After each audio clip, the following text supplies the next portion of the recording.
6 hours later. So, eto na nga. Nagising ako ng 1:00 at ako'y gutom na gutom. Nagluto ako ng pancit canton at nagsalang ako ng buns. Nagpainit ako. Ayan, pinainit ko sa kawali. Ayan, luto na ang aking pancit canton. Yum, yum, yum, yum.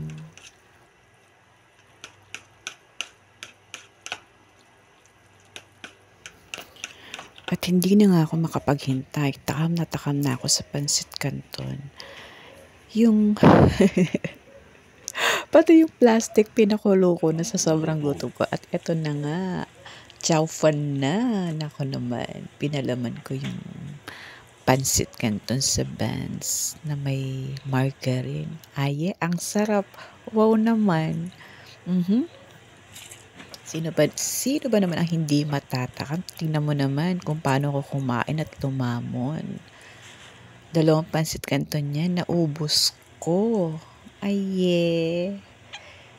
oh, maglaway na kayo. Ang sarap kumain.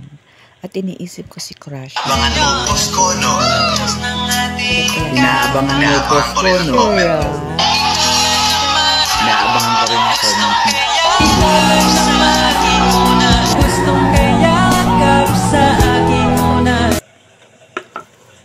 Yeah, nagparamdam si Crush. Ayan, so, busog na ako. Ang dami ko na nakain. Problema ko ngayon, paano ako makakatulog?